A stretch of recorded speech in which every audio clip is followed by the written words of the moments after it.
खत्म हुआ इंतजार, शुरू हुआ इसरो का धूम धड़ाका। 22 जून को होगा नए स्पेस बवंडर का तगड़ा आगाज। टाटा की तिलिस्म को इसरो का मिला बम्पर सपोर्ट। दोस्तों, खत्म हो रहा है वो इंतजार जिसके लिए आपकी आंखें तरसती गई थी। खत्म हो रहा है वो इंतजार जो अंतरिक्ष में इसरो की तूफानी रफ्तार को देखना चाहती थी, क्योंकि अब देश के सबसे बड़े प्राइवेट प्लेयर टाटा को इसरो का सबसे बड़ा सपोर्ट मिल गया है, जिसके बाद अब पूरी दुनिया की नजर उस अंतरिक्ष के बादशाह सैटेलाइट पर है जो देश में एक नई ही क्रांति ला देगा। दोस्तों, भारतीय अंतरिक्ष अनुसंधान संगठन अपने अंतरिक्ष मिशन को लेकर लगातार सफलता हासिल करता जा रहा है।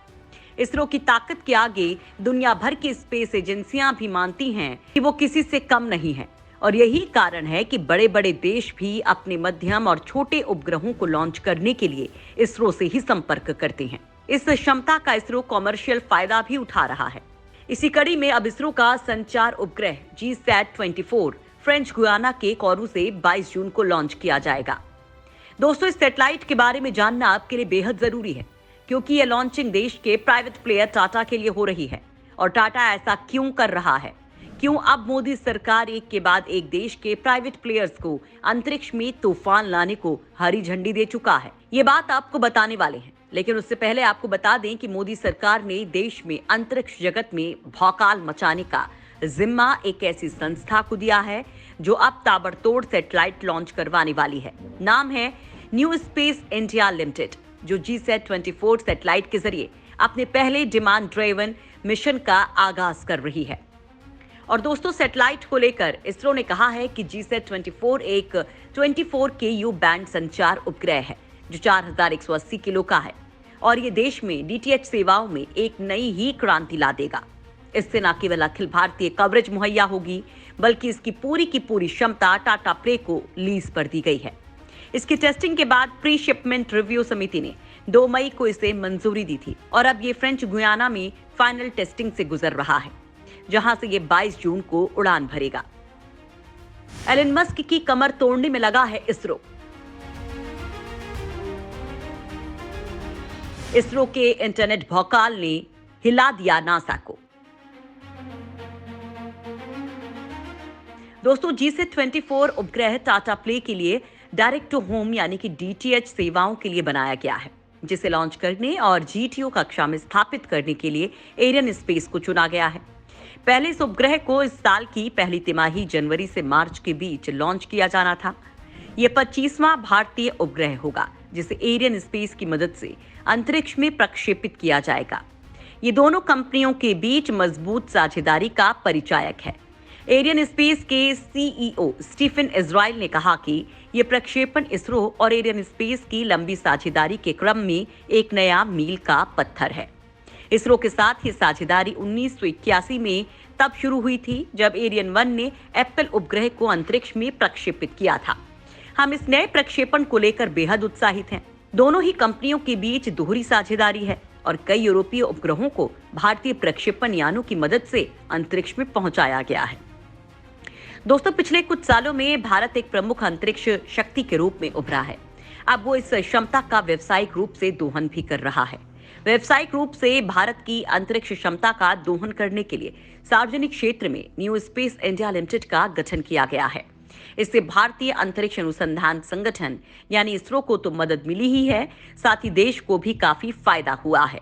ये संस्था इसरो के साथ मिलकर काम कर रही है और कामकाज बढ़ाने के लिए अगले 5 साल में करीब 10,000 करोड़ रुपए का निवेश करेगी। इस दौरान करीब 300 और लोगों की भर्ती भी होने वाली है।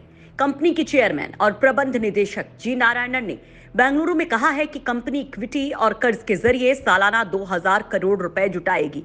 बड़ी बात तो यह है कि एलन मस्क की स्पेसएक्स को अंतरिक्ष में पछाड़ने के लिए इसरो एक तगड़े प्लेयर के रूप में उभर रहा है। इसके लिए एलन मस्क के अंतरिक्ष में इंटरनेट सेवा देने वाले फंडे पर भी काम शुरू कर दिया गया है।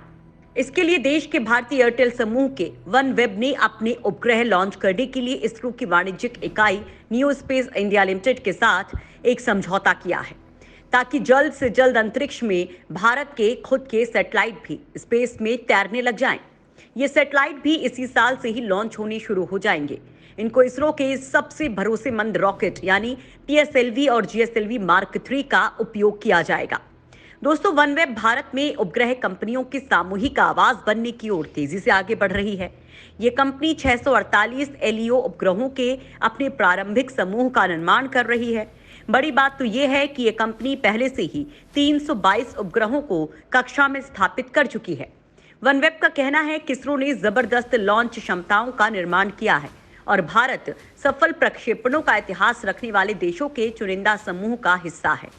वनवेब पृथ्वी, महासागरों और आकाश में ब्रॉडबैंड सेवा के लिए इसरो के सफल मंचों का उपयोग करने को लेकर उत्साहित है और इसी बात से न केवल SpaceX बल्कि नासा भी चकरा रही है कि इसरो तेजी से सबसे भरोसेमंद स्पेस एजेंसी बनती जा रही है। एक के बाद एक ताबड़तोड़ मिशन लॉन्च करेगा इसरो। 2022 में चंद्रयान 3 और गगनयान पर भी सबकी निगाहें। दोस्तों, भारत लगातार अंतरिक्ष मिशन में कामयाबी हासिल करता जा रहा है। इस कामयाबी को लेकर भारत सरकार का कहना है कि अंतरिक्ष के क्षेत्र में निजी भागीदारी बढ़ाने के लिए सरकार जल्द ही नई अंतरिक्ष नीति पेश करेगी। इस नीति के तहत भारत में भी SpaceX जैसी कंपनियां शुरू हो सकेंगी। SpaceX 2002 में एलन मस्क द्वारा स्थापित एक निजी अंतरिक्ष परिवहन कंपनी है जो उन्नत रॉकेट और अंतरिक्ष यान का डिजाइन, निर्माण और प्रक्षेपण करती है। भारत सरकार के प्रधान वैज्ञानिक सलाहकार अजय कुमार सूद ने कहा कि इस नीति के तहत भारत में भी SpaceX जैसी कंपनियां शुरू करने की कवायद शुरू की जा रही है, जिससे भारत और नई ऊंचाइयों को छू सकेगा। सूद ने कहा कि इस बारे में परामर्श हो चुका है। अंतरिक्ष नीति का अंतिम संस्करण जल्द ही अधिकार प्राप्त प्रौद्योगिकी समूह को भेजा जाएगा। उन्होंने कहा कि अंतरिक्ष नीति पर काम चल रहा है। हम इसका ज्यादा इस्तेमाल नहीं कर रहे हैं, लेकिन पृथ्वी की निचली कक्षा के उपग्रहों की नई तकनीक पर काम चल रहा है। ये एक कम लागत वाला खेल है। सूद ने यह भी कहा कि LEO में बड़ी संख्या में उपग्रह हैं। इससे अंतरिक्ष क्षेत्र बदल जाएगा। फिलहाल इस क्षेत्र की पूरी क्षमता का दोहन नहीं किया गया है। 2022 में अंतरिक्ष क्षेत्र देख रहा है कि 1990 के दशक में सूचना प्रौद्योगिकी क्षेत्र ने क्या अनुभव किया था। उन्होंने कहा कि मानव जाति के लाभ के लिए अंतरिक्ष प्रौद्योगिकी के उपयोग के लिए अपार संभावनाएं हैं, लेकिन भारतीय अंतरिक्ष अनुसंधान संगठन की भी सीमाएं हैं। उन्होंने कहा कि अंतरिक्ष क्षेत्र के निजी क्षेत्र के लिए खुलने से कृषि, शिक्षा, आपदा प्रबंधन, ई-कॉमर्स अनुप्रयोगों जैसे विभिन्न क्षेत्रों के लिए समर्पित अनुग्रह प्रक्षेपित हो सकेंगे। मॉर्गन स्टैनली का अनुमान है कि 2040 तक वैश्विक अंतरिक्ष उद्योग का विस्तार $1 ट्रिलियन तक हो जाएगा। वैश्विक अंतरिक्ष बाजार में भारत की हिस्सेदारी अभी सिर्फ 2% है। लिहाजा ग्लोबल स्पेस इंडस्ट्री के लिए भारत एक नए खिलाड़ी जैसा जरूर है, लेकिन भारतीय अंतरिक्ष एजेंसी ने टेक्नोलॉजी को लेकर जो विस्तार किया है वो इसे विश्व के अग्रणी स्पेस एजेंसियों में से एक बनाता है। बात करें कुछ और स्वदेशी लॉन्च की, तो कुछ महीने पहले इसरो ने चंद्रमा पर जाने वाले देश के तीसरे अंतरिक्ष यान चंद्रयान 3 की पहली झलक भी दिखाई है। इस साल अगस्त में इसका लॉन्च अनुमानित है और अभी असेंबलिंग का काम चल रहा है। चंद्रयान 3 को साल 2020 के आखिर में लॉन्च किया जाना था, लेकिन कोरोना महामारी की वजह से इस मिशन में देरी हुई। ये एक लैंडर स्पेसिफिक मिशन है। इसमें कोई ऑर्बिटर नहीं होगा। ऐसा इसलिए क्योंकि चंद्रयान 2 का पहला ऑर्बिटर सही तरीके से काम कर रहा है। चंद्रयान 3 मिशन इसलिए महत्वपूर्ण है क्योंकि ये चंद्रमा पर उतरने की इसरो की दूसरी कोशिश होगी और इंटरप्लेनेटरी मिशन की राह को बेहतर बनाएगा। इसके साथ ही इस साल इसरो गगनयान मिशन पूरा करने वाला है। गगनयान मिशन के अलावा इसरो ने समुद्र में भी खोज करनी शुरू कर दी है और अगले कुछ सालों में भारत की टेक्नोलॉजी अंतरिक्ष के अलावा समुद्र में भी ग्लोबल होगी। इसमें एक मानव युक्त पनडुब्बी विकसित की जाएगी। इस प्रोजेक्ट का नाम समुद्रयान है। इसके साथ ही इसरो आदित्य मिशन की शुरुआत भी करने वाला है। इसरो का ये एक सोलर मिशन है जिसका पूरा नाम आदित्य सोलर मिशन है। अपने इस मिशन के तहत इसरो अपने रॉकेट को सूर्य के वायुमंडल में भेजने की कोशिश करेगा और इसरो रॉकेट के जरिए अपने सैटेलाइट को पृथ्वी से 15 लाख किलोमीटर की दूरी पर सूर्य के वायुमंडल में भेजेगा। इसरो अगर अपने इन सभी मिशंस में कामयाब हो जाता है तो अंतरिक्ष की दुनिया में भारत की धाक न सिर्फ और ज्यादा बढ़ जाएगी, बल्कि सारी दुनिया भारतीय अंतरिक्ष एजेंसी के आगे नतमस्तक हो जाएगी।